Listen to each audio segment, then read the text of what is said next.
Yes, Dr. Barun.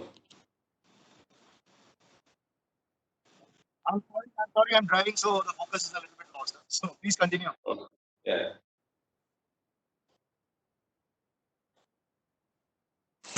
Barun, we can't hear you. I think you're muted. Yeah. Yeah. Better. Okay. This microphone has some Uh, issue, I think so. Yeah. It was a nice, short, sweet presentation. Unfortunately, no PPT, but no problem because More discussion of is sessions. the discussion is more important. So regarding the psychological aspect, a few points which I want to add is psychology is very important, especially in the elite level, because elite level means your opponent is also equally skilled as you. So Exactly. all the physiological top you are able to reach, same as your opponent. So the only thing which make difference is your psychological skills. Continue. Varun, go ahead. Yeah. Okay. Saying. Can you hear me? Can You're you saying hear something. me? No. Are you able to hear me? Okay. Loud and clear. Yeah. Nice to be back. Yeah. So I don't know what I was saying. I forget. I must be. Yeah. So Elite athletes. yeah. So psychology is very much important when we talk about the high level of elite athlete because everyone is equally skilled, equally talented, equally have worked hard very much, and all the physiological adaptation are to the peak.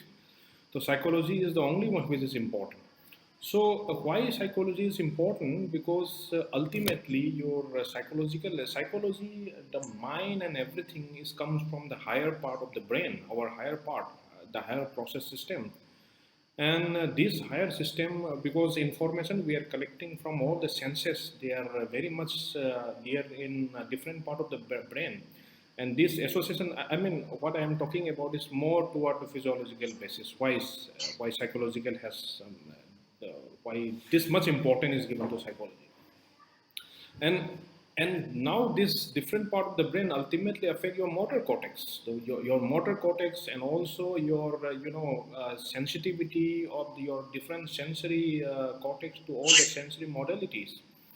So the psychology has important, therefore that mental states has an important role not only on your motor part, that is not only बाद में बाद में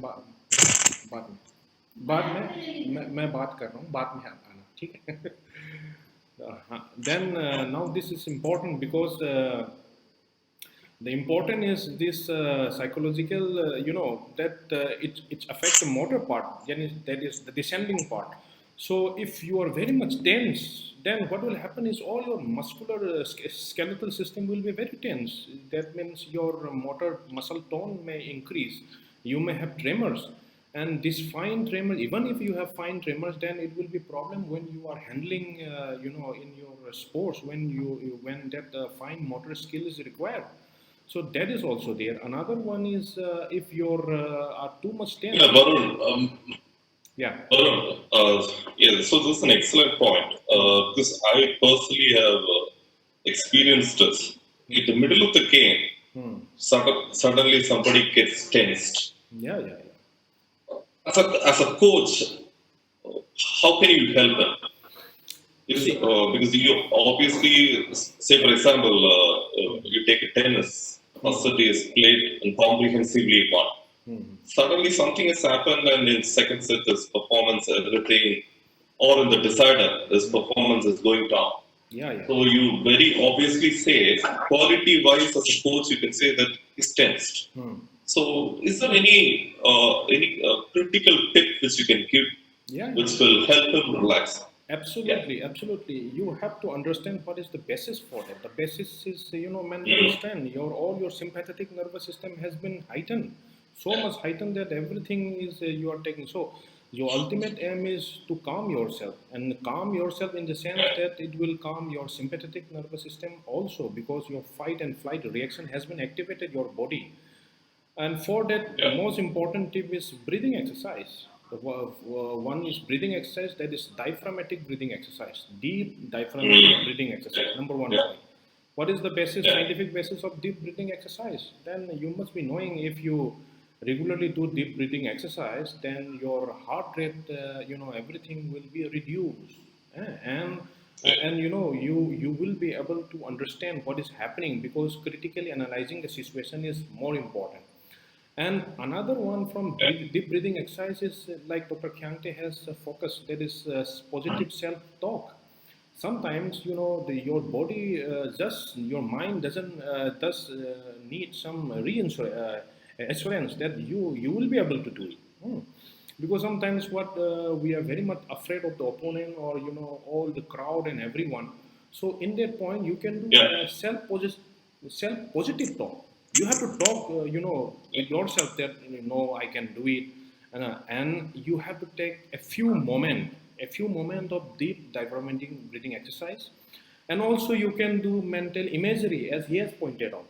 Why mental imagery is important? Because mental imagery will help you to plan out action, in anticipation, right? Suppose you can just close your eyes for a few 1 or 2 seconds, and then you can imagine that, okay, these are the external cues, and these are the things which I have to focus upon. Then I can plan and I can execute according to that, like that. So the thing is, you have to be aware of your external. What happens when the person is very much tense? He forgets about everything. What he forgets is he is just afraid of doing. He's just afraid of failure. Afraid of failure is very important. What will he is just thinking, focusing too much upon himself, too much upon the crowd, too much upon the Yeah. failure part. What will happen after the game? But problem is, and while doing that, he or she is not able to focus, selectively external cues, which is important for the performance. So the most important practical point of view, which a coaches or a player can do it, first you just wait for a few seconds. It may take few seconds for some person, or it may take a few minutes for some person. But ultimate point, as according to your training, it should be you should be able to do within few seconds. That is, you may close your eyes and do mental imagery, self-positive talk, and diaphragmatic breathing. So 3 points. This is the 3 points which is Yeah. practical on field, like progressive muscle relaxation, and all these things you can do after the exercise as a way of what you call recovery method. But this 3 point Yeah. is absolutely important. And another one is, and if you are able to do centering is also another point, which is psychological tool, which is very important. And if you are able to do centering, you are able to focus your attention, just and neglect every other thing, then you will be able to perform well also. So psychology is very important, and the optimum level of anxiety is also very important, because not too much, not too less. If you are too much, then you are overconfident. Too much, then you will be anxious, so much anxious that all your motor systems will be breakdown, tremors will happen. You will not be able to execute properly. Injury will be there, because of this will combine with a fatigue. Then if more error is there, definitely injury will happen. And if you are very much less anxious, then because of the overconfidence, you will not be able to focus attention of the different external cues.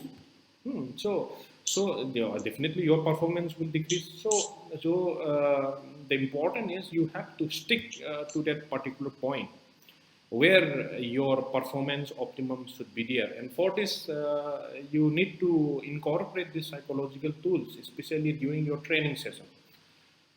Because if you train yourself to Um, use that, then definitely you will be able to perform in the competition also.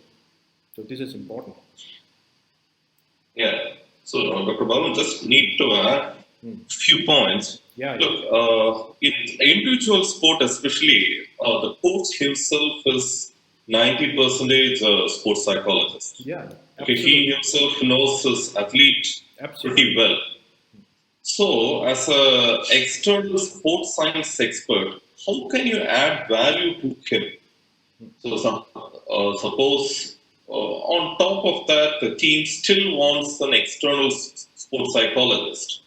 how do you think physically? Yes, we have so much of testing apparatus, exercise physiology is there, all sophisticated testing apparatus is there. Mhm. For sports psychology per se, as a sports psychologist, external consultant, how much of value can you add up Absolutely, this is very important. I mean, in terms of testing per okay, se? okay, yeah, yeah, yeah. That's right. That's right. See, the coaches. Number one, training of the coaches is very important. I mean, when you see the syllabus of the NIS diploma, which is the gold standard for coaching, they have definitely have sports science section where sports psychology is given much important also. So definitely coaches and player are at the same level. They are interacting with one another. So the coaches has to definitely know, Yeah, at least yeah, he or she should be able to pick up whether the person or whether that player is having over anxious or a fear of competition, fear of failure, like yeah. some red flag he should be able to point out. The second point is the coaches So, should know where his limitation are also where advanced testing are required, because many a times we are not able to figure out because some objective testing is required, because psychology per se is a subjective subjective in the sense that feeling wise, but definitely yeah, we require objective testing also. So for objective yeah. testing, there comes the role of the sports medicine expert as well as the sports psychologist. Sports medicine expert, you must be Mm, knowing, they are very much trained in mm, exercise and science part. And for the testing, there are so mm. many different tests which the coach has to know at least per week or 15, per 15 days or once a month or so. Then psychological testing should be done, especially near the competition. And for psychological So testing, yeah, yeah, what is this testing you? yeah, yes. See, So what is this testing? yeah, yeah. Yeah. Psychological testing. There are so many tests. The first one can be you may he or she may be able to undergo the sympathetic system testing, where what you call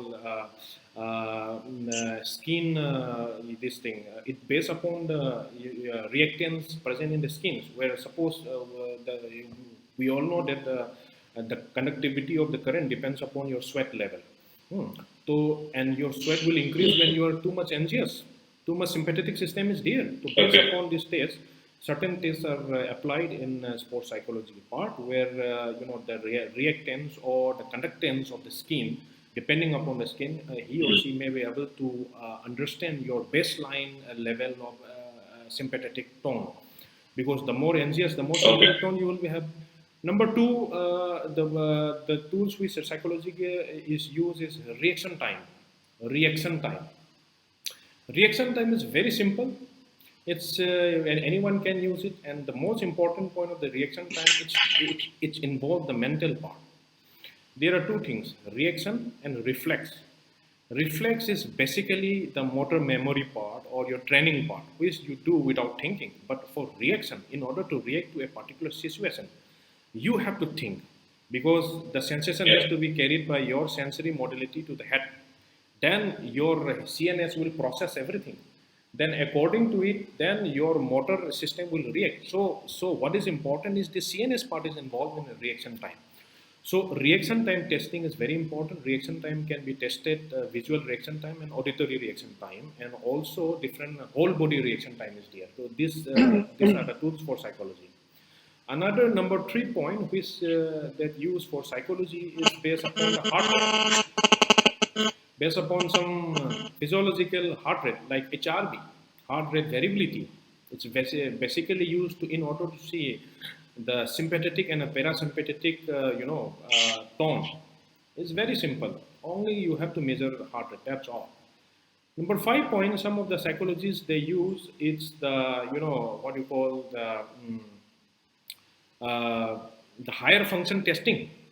The higher function testing is a computer-based different modalities is there with or without use of EEG. EEG.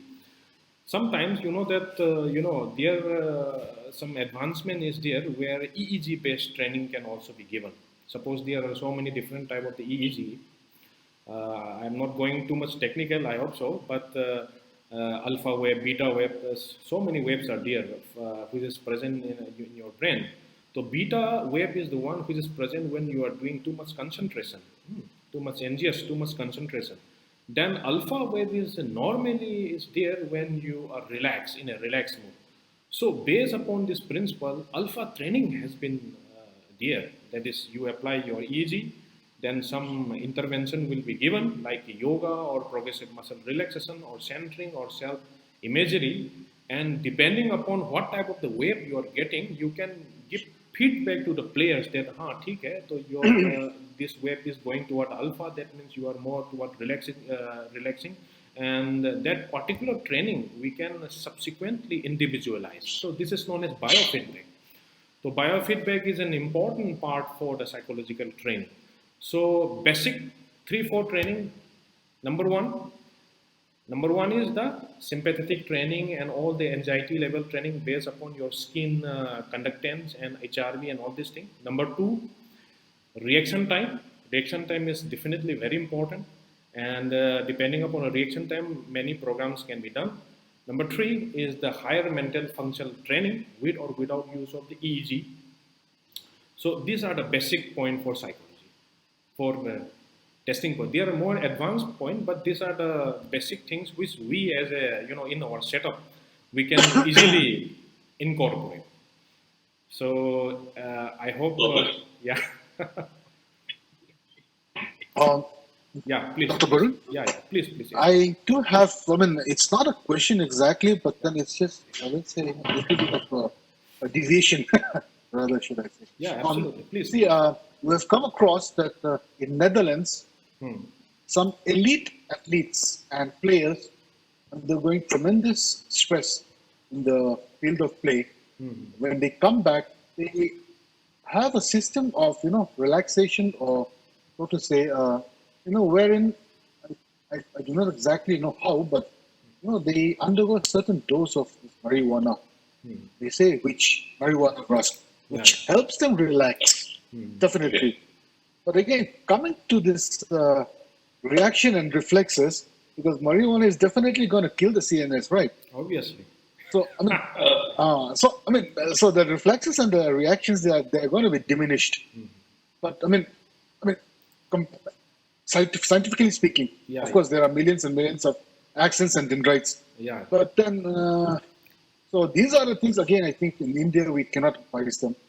Obviously. So any comments on that? Yeah. See, the thing is, number one, it is ban substance in the doping. I mean, during the competition, you To a can certain never, level. yeah, you can never take it. In fact, there was one case of accidental doping when a person was visiting, some friends or some temple or something where that some marijuana was being used, and through the passive smoking, he or she was, banned because the substance was present in there. Later, it was free of charge because he or she was able to prove that it was a case of accidental doping.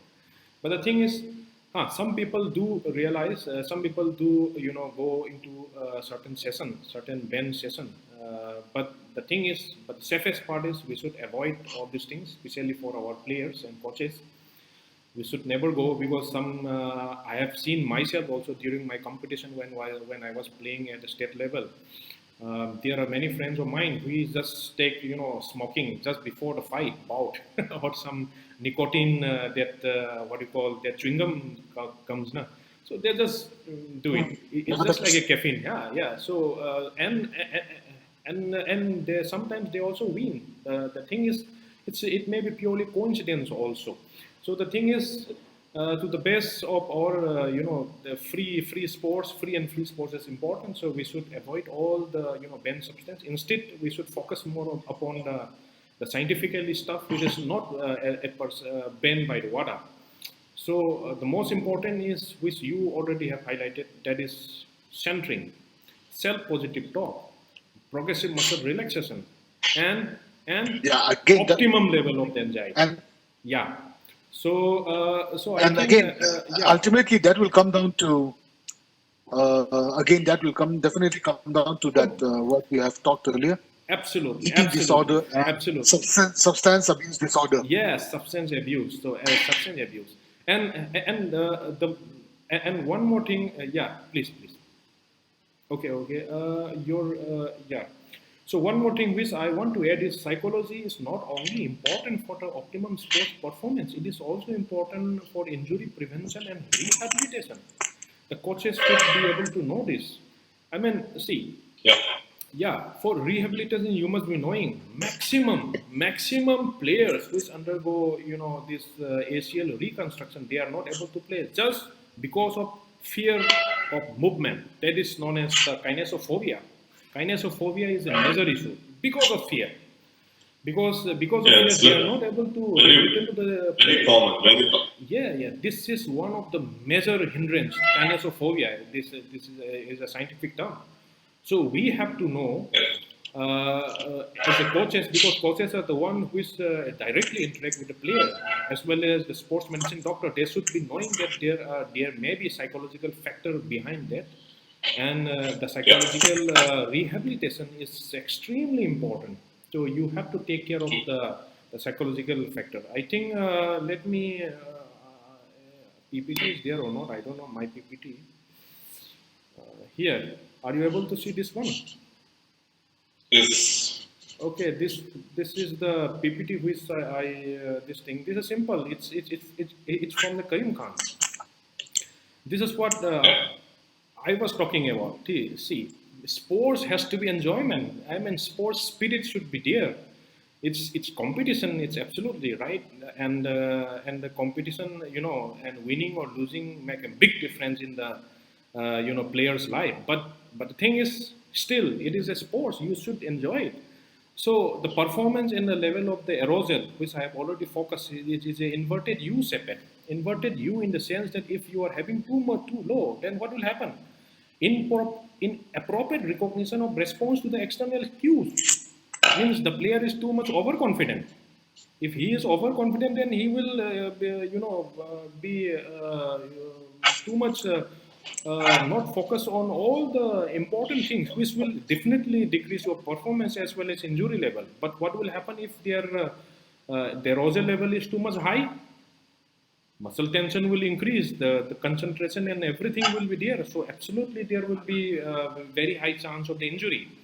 So such a player, they are known as over motivated but underachiever. They talk too high, but they never, what do you call achieve. So the ultimate point is we have to achieve that optimum level of performance. And how we have to achieve this one? By using all the psychological tools. So this is basically a positive feedback cycle. Positive feedback cycle. See, it is a trap, and we have to take the players out of that trap. Suppose if there is a very high anxiety level, then what will happen? More error will be committed. Why more error will be committed? Because of the muscle problem will be there, concentration problem will be everything. Then this will give more negative thought because he or she will be focusing more upon the failure, the fear to failure. And then what will happen? And this will distract more to the internal thought because the player will be confined himself, all is surrounded by all his negative thought because he will be, what will happen if I lose? Then what will, the over analysis of my technique and everything, or there will be chance that he will be focusing more upon the bend substance, and all this thing. Then this will definitely increase more error. So the error will definitely lead to more error, and this will again causes interruption of the performance. And this cycle will go on again and again until the player will be severely injured, or he or she will be out of the competition, or his career will be destroyed. So performance is injury. So what is the role of the coaches? What is the role of a sports medicine doctor? What is the role of the sports psychologist? You have to break this cycle. We have to break this cycle. We have to lift the player from this one. So this is the importance of the sports psychology. So I think this is only, I don't know how to. Varun, one more thing. What is the role of music, role of music in training? Yeah, absolutely. Are you able to see my this thing slide? Yeah, we can see. Okay. Stop sharing. Where is my? Achha, okay, yeah. Music is very important. Why music is important? Because music is the one which is breaking your CNS bombardment. Physiological speaking. Central governance theory. Here is one theory which was proposed by the famous sports medicine doctor as well as the physiologist Tim Noakes. Timber. Yeah. the South African one. So he proposed, he basically proposed, he was famous for two things, actually three things. One is for running, the law of running, which he Now eating. yeah. Now Yeah, I see it. yeah. Another one which he was famous is this thing, the central governance theory, and the third one which he is famous is for the dilutional hyponatremia. Which, he was one of the doctor who says that overhydration is very dangerous. So, the central governance theory is basically very right, because in a human being, your ultimate level of fatigue, everything is governed by your CNS, because you are not able to perform up to the level of breakdown of your system. Just before that, your CNS, your entire body will shut down in order to protect your system. So, and so how to, how to override this thing? Music is one of the process, because if you keep music, then what will happen? Your CNS governance will be a little bit restricted, and hence your fatigue, the possibility of fatigue can be delayed up to a level, up to a little level. So based upon this same principle, some people are using headgear which directly stimulate your cortex also.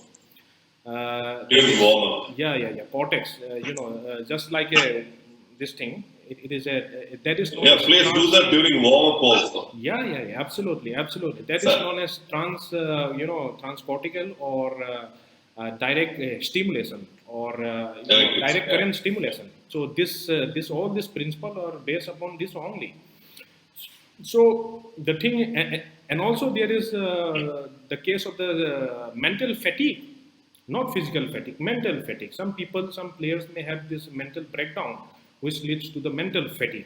Yeah. So some people say that mental fatigue is just it doesn't exist and all that, but conflict of ideas there. But there is always possibility that the person will be highly inhibited by his thought, by his mental. His physical performance is normal, everything is normal. But the problem is, because of the higher function, because the brain is the one who is sitting above everything.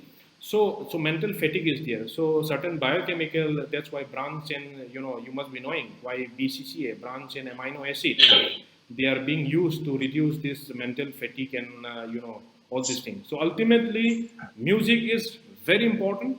And if you are able to use music during this training, because directly using music by using this thing in the competition will be a little bit difficult. Before that, because everything has to be individualized. So before that, it is better that you do training during the training session with music, and depending upon an interesting fact is, the performance also depend upon type of the music. There are so many research papers saying that different type of the music have different roles. so all this thing is important, but definitely music plays an important role, and we should go in. Dr. Guru Thank you very has much, asked a Varun. question. Again, Dr. Guru has asked a question. Professor Dr. Khiangte can take it. Dr. Guru, Okay, please. what is the role of the imagery technique, the possible neurophysiological in energy? Absolutely, Dr. Guru. I think, should I take it, or someone is taking this one? I'm not. I think the presenter can take it. Go ahead. Yeah. Okay. Go ahead, See, Varun. yeah. See, What was the question? This is about What the was the role of question? the imagery technique and possible neurophysiological mechanism. Okay. See, Dr. Khiangte has beautifully highlighted the importance of the mental imagery previously in his talk already, and we have already discussed about it. But still, mental imagery is absolutely very important. There are so many. Talking about from purely neurophysiological basis, there are a certain type of neuron that is present in your brain. One of the neuron is known as mirror neuron. Mirror neuron is the one which fires when you are doing the work, number one, and when you see someone is doing the work. You are not doing the work. See, I am not doing the work, but I see when a particular person is doing the work, then the same neuron will be fired in my brain. That is known as what you call the mirror neuron. Mirror neuron. MIRROR. Mirror neuron. So the presence of the mirror neuron, and also there are so many other type of the neuron which fires when you just imagine it. When you are not doing the work, but when you just imagine it, that particular neuron fire. What is the importance? In fact, Yeah. Please, Yeah, I'll please. just give an example. Peak Sampras, before going for any Grand Slam, used to imagine the whole, even the victory Absolutely. ceremony, he used to imagine. Yeah. Okay, so that is even during first round, he used to imagine his victory ceremony, how he lifts the trophy, and that's the impact of mental imagery. Plays a huge part. Absolutely, absolutely. The thing is, everything when you break down, the system is everything is in the neurophysiology. See, whatever action which we are doing in the sports is just a circuit, few circuit, and in the brain the circuit is never a permanent circuit. It is a temporary circuit, makes and break every times. Neurons are never permanent. So and that circuit, the strength of the circuit depends upon many factors. One of the factor is your repetition, your preparedness actually doing the work, and another factor is you are just imagining that by just imagining that work, that circuit will be strengthened. Number one point. Number two, when you see someone doing that work, suppose if you are injured, if a player is injured, then it is always better to make that player sit in front of TV where his action is highlighted or telecast, or he is seeing some sports player playing, because just by seeing that action, his circuit will be fired, neuron will be fired repeatedly, and the strength of the circuit will be heightened. So based upon this principle, 3-4 practical aspect is there. The first one is the principle of the imagery. Imagery is important before doing the actual work, because you are priming that circuit. You are priming the CNS circuit, so that you will be able to perform that work optimally before the practice. Another one is after, when you get injured, then if you do mental imagery, because your muscle is injured, you are not able to do it, you will be having highly painful. But if you close your eyes and if you imagine a session, then what will happen? Your CNS, the central part, that circuit will be strengthened. So when you are able to move your muscle, okay, then you will be definitely able to perform well after that. So mental imagery is important for performance enhancement as well as for rehabilitation part. And another point regarding this mirror neuron and mirror therapy is because one of the scientists was an Indian who discovered this thing. This is absolutely very important. In the rehabilitation setup, we have this mirror therapy also, where and also you must be surprising that if you do training of this muscle, suppose if I do training of my bicep here, okay, by bicep cut, then you can see that there will be some improvement in your opposite side also. Huh? So suppose if your hand is It's like amputation. yeah, for your hand this side is injured, then you can do some rehabilitation here, so that the strength, because everything is connected from a CNS down pathway. So this is the importance of so much neuron. So mirror neurons and the conscious, crossing over. So many factors are there, but absolutely, it's a fantastic tool to be used in sports psychology. Well, I just have one more question. Look, for all the physiological parameters we quantify, okay, so for VO2 max, we have some normative data for quantifying. Similarly, for psychological thing, for neurological thing, do you have a normative quantitative charts? Yeah. Absolutely. Okay. Normative charts are very much available. It's actually the issue is for normative chart to come, because whatever normative chart which we are available is more for the Western population. We don't have much for the Indian population. So much study is required for the. Just take an example of the reaction time. Visual reaction time or auditory reaction time is a very common psychological tool. And this reaction time, the normative value which we are using right now is based upon the Western population. So much study has to be done now. Okay. Absolutely. Okay. I have one question, even though I was a presenter. Yeah, I guess I'm addressing to anyone who can absolutely. who can answer. I'm the presenter. I have a question. This regards.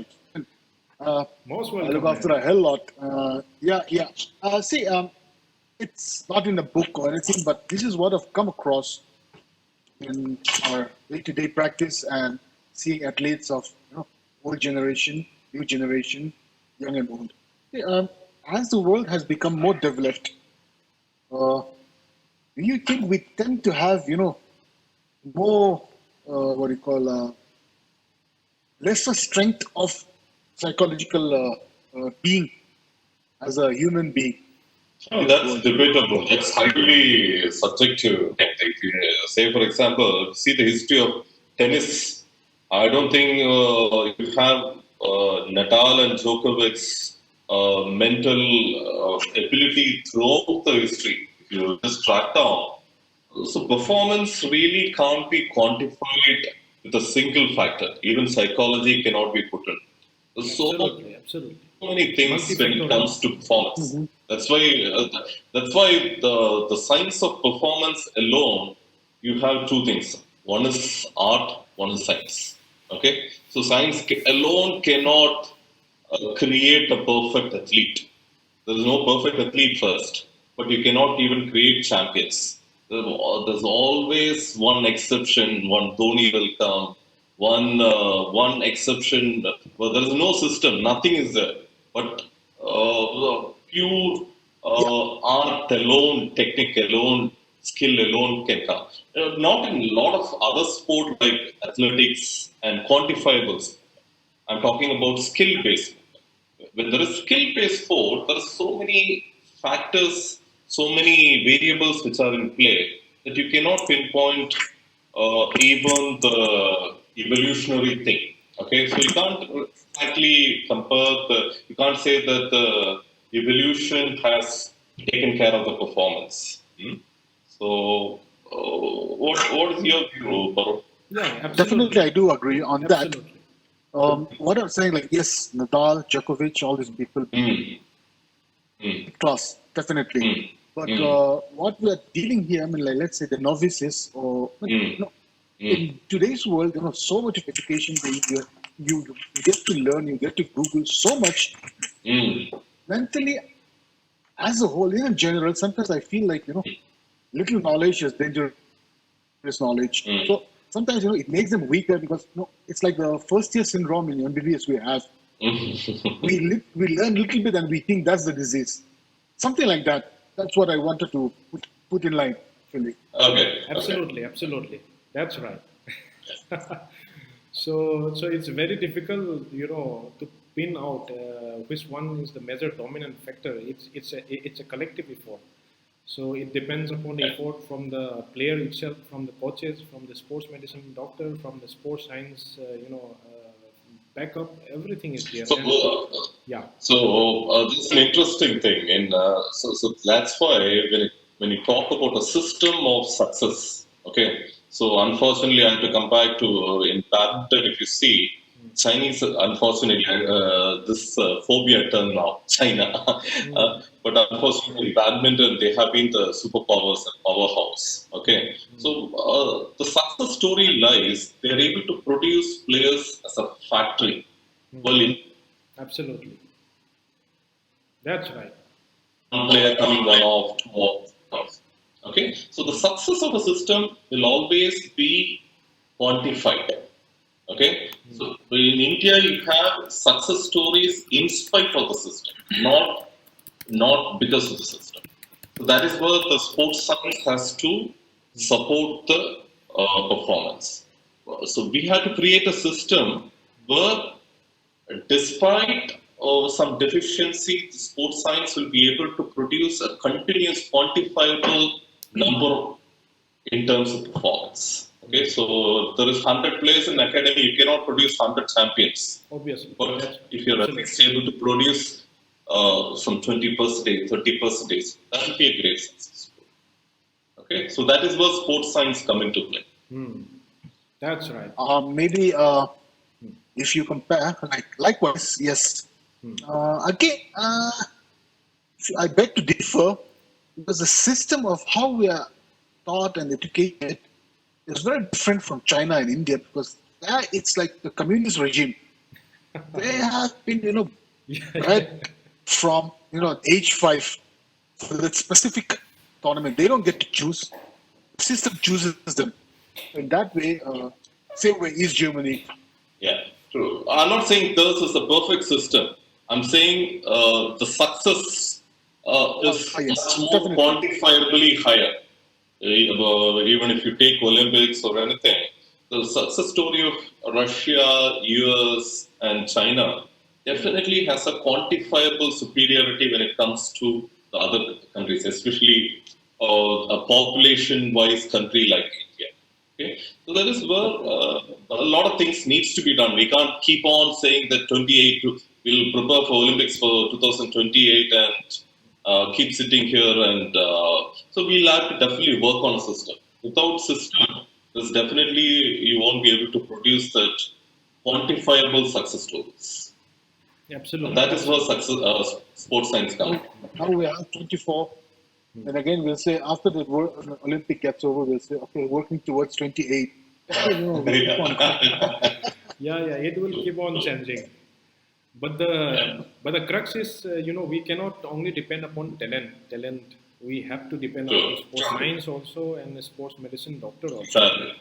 And one point Exactly. which we all have to know is see how beautiful is psychology. I mean, just like the psychology, so much important is for the sports medicine, sports science also. So if a sports medicine, if a doctor which is dealing with a player actually doesn't know sports science, then nothing. Then he will be treating only injury aspect. So the one thing which we have to understand very much as a team doctor or sports medicine doctor is players are not same as a small a normal person. And a non-player, there is tremendous of difference between a players and a non-players. A player's first important this point is he or she always wants to return to play in spite of the fact that he may be hindering his health. He doesn't care for short-term health issue. His focus is only on winning. So as a sports medicine doctor we have to understand these two things. The first one is the neglecting health issue and focusing more on performance. Another is the health issue for the player. So conflict is always there between this aim, and a player always tends to go toward this side. He or she will be neglecting his health because he or she entire career depends upon that, and whole the team, the coaches also sometimes, the team management also, everyone will be focusing only on the goal-oriented stuff. But as a sports medicine doctor, as a team doctor, you have to understand this team dynamic, how everything is playing, and understanding all these things, you should be able to focus on the performance only and only when the health care of the player is also taken care. So this cannot be done by a normal doctor. This cannot be done by just an the other doctor who doesn't have any training or sports science aspect. So that's why there is importance of sports medicine doctor, which have detailed and thorough knowledge of the sports science, including psychology, and applying all the knowledge of the sports science in his practice of medicine for the optimum performance of the player. That's why this sports medicine doctor is so much important. I think The sports medicine doctor has to know the sport. Yeah. Okay, so that is very important. Absolutely. So that is why the doctor has to follow plenty of sports. Whichever team you want to be part of, sports medicine doctor in fact has to know the sport. Yeah, absolutely. exactly. I mean, Absolutely. that is prima facie. Yeah. Primary, exactly. Yeah. Coming. I mean, I think there we can expect some good changes in the near future because, like, of lately, I see changes in the recruitment of Sai with regards to the. Our association has to take a lot of credit for that. Let's hope. Yeah, definitely right. I mean, you see a lot of changes, right, in the recruitment of doctors. Yeah. I think only sports medicine physicians are going inside now. That's a great thing. That's a great thing. Yeah. Yeah. Yes, Okay, meeting will stop in 5 minutes again. Okay. If you want to continue, I will restart it. Okay. Yeah, That's it. I think I think it's enough. Yeah. Thank you, Dr. Khiangte. Thanks a lot. Thanks always. Barun is always there. Thank you, Dr. Gagan. Thank you, Thank you, all everyone. Thank you. participants. Thank you. Okay, thank you. Bye. Thank you. Bye. Okay, Bye bye. bye.